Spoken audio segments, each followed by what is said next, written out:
70 साल के हुए मनोहर लाल, लालों के लाल कमाल कार्यकाल, भ्रष्टाचार के खिलाफ सख्त प्रहार, सबका साथ सबका विकास नारा किया साकार। पंजाब से अलग सूबा बनने के बाद हरि के प्रदेश हरियाणा की राजनीति में हमेशा लालों का ही दबदबा रहा है। मुख्यमंत्री की कुर्सी पर काबिज रहने वालों में देवीलाल, भजनलाल, बंसीलाल और मनोहर लाल की तूती प्रदेश में ही नहीं देश भर में बोली है। राजनीतिक कोठरी में 9.5 साल रहने के बाद भी मनोहर लाल ही ऐसे मुख्यमंत्री रहे हैं जो बेदाग और बेबाक रहे। उनकी समर्पित छवि से ही उन्हें राजनीतिक संत की उपाधि मिली है। हरियाणा के पूर्व मुख्यमंत्री मनोहर लाल खट्टर 5 मई को अपना 70वां जन्मदिन मना रहे हैं। 5 मई 1954 को मनोहर लाल खट्टर का जन्म पंजाब हरियाणा के विभाजन के बाद निंदाना में हुआ था, जो वर्तमान में हरियाणा के रोहतक जिले में पड़ता है। 70 साल के हो चुके मनोहर लाल खट्टर का शुरुआती जीवन और उनका राजनीतिक जीवन दोनों ही कमाल का रहा है। पढ़ाई में होनहार मनोहर लाल खट्टर एक समय सब्जी बेचने का काम किया करते थे। खट्टर भारतीय राजनीति के उन नेताओं में से हैं जिन्होंने अब तक शादी नहीं की और आजीवन शादी न करने की शपथ ली। पढ़ी लिखी पंचायतों वाला देश का एकमात्र राज्य, महिलाओं को पंचायतों में 50% भागीदारी, मेरा पानी मेरी विरासत योजना की शुरुआत, 71,000 एकड़ में धान की जगह वैकल्पिक फसल, हर जिले में महिला पुलिस थाना तथा साइबर अपराध थाना, 32 लाख से अधिक पात्र परिवारों के लगभग 1,77,00,000 मुफ्त टेस्ट, न खर्ची न पर्ची का नारा देकर योग्यता के आधार पर सरकारी नौकरियां दी गई।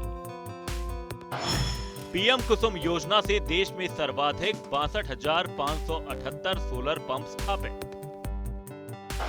राइट टू सर्विस एक्ट के तहत 9 लाख शिकायतों का ऑटोमेटिक समाधान। सीएम विंडो से 11 लाख जन शिकायतों का पारदर्शिता से समाधान। एमएसपी पर सबसे ज्यादा फसलों की खरीद करने वाला पहला राज्य। डायल 112 से 20 लाख आपातकालीन कॉल्स पर औसतन 8 मिनट में सहायता।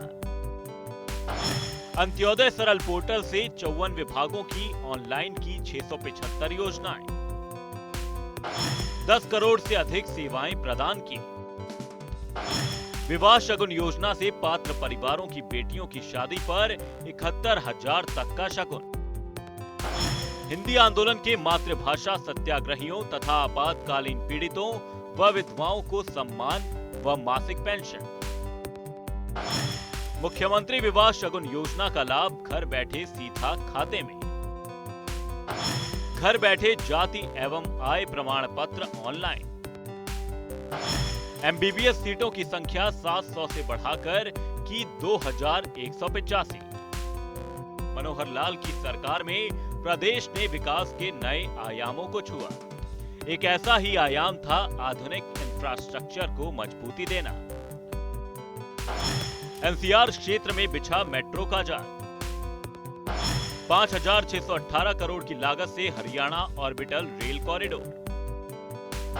70,000 करोड़ की लागत से क्षेत्रीय रैपिड ट्रांजिट सिस्टम नमो भारत ट्रेन पर काम शुरू। सबको एक सूत्र में पिरोने का काम मनोहर सरकार में किया गया।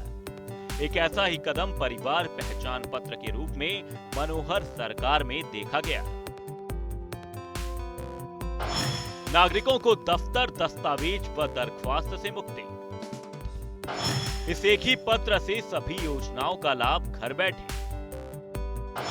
71 लाख परिवारों के 2,83,00,000 सदस्यों का डेटा हुआ अपडेट। पीपीपी से 397 सेवाओं व योजनाओं को जोड़ा। 75 लाख परिवारों को किया लाभान्वित। 1,40,000 वृद्धजनों तथा 14,000 दिव्यांगजनों को घर बैठे पेंशन का लाभ। ऑटोमेटिकली घर बैठे 39 लाख बीपीएल राशन कार्ड तथा 57 लाख आयुष्मान भारत चिरायु कार्ड बने। वर्ष 2020 को सुशासन संकल्प वर्ष और वर्ष 2021 को सुशासन परिणाम वर्ष मनाया, क्योंकि वर्ष 2014 से जो बदलाव ला रहे थे उनके परिणाम आने शुरू हो गए थे। वंचितों को उनका हक देकर मनोहर लाल ने सुशासन की स्थापना की। मुख्यमंत्री अंत्योदय परिवार उत्थान योजना में सबसे करीब 50,000 लोगों को स्वरोजगार के लिए ऋण। आयुष्मान भारत चिरायु योजना से 86 लाख आयुष्मान चिरायु कार्ड बनाए।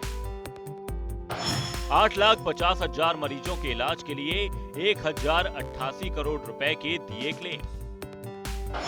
प्रधानमंत्री आवास योजना से 43,201 लोगों को मिला अपना घर, 16,000 मकान निर्माणाधीन। 926 करोड़ 44 लाख रुपए की अनुदान राशि लाभार्थियों को वितरित। दयालु योजना से 1,80,000 रुपए तक वार्षिक आय वाले परिवार के सदस्यों की मृत्यु या दिव्यांग होने पर 5 लाख रुपए तक आर्थिक सहायता। मुख्यमंत्री विवाह शगुन योजना 2,58,000 गरीब परिवारों की बेटियों की शादी पर 821 करोड़ रुपए का शगुन। आपकी बेटी हमारी बेटी योजना से अंत्योदय परिवार की 4,47,000 लड़कियों को जन्म पर 21,000 रुपए प्रति बेटी। प्रधानमंत्री स्वनिधि योजना से 79,007 रेहड़ी फड़ी वालों को 10,000 रुपए तक का ब्याज रहित ऋण। प्रधानमंत्री गरीब कल्याण अन्न योजना से 27 लाख परिवारों को दिसंबर 2023 तक मुफ्त राशन। व्यवस्था परिवर्तन से सुशासन और सुशासन से सेवा के संकल्प के परिणामों की लंबी फेहरिस्त मनोहर सरकार की देन है। पूर्व मुख्यमंत्री मनोहर लाल ने अपने शासन में शिक्षा से रोजगार और स्वास्थ्य सेवाओं को सशक्त करने पर जोर दिया। वर्ष 2025 तक नई राष्ट्रीय शिक्षा नीति लागू करने का लक्ष्य।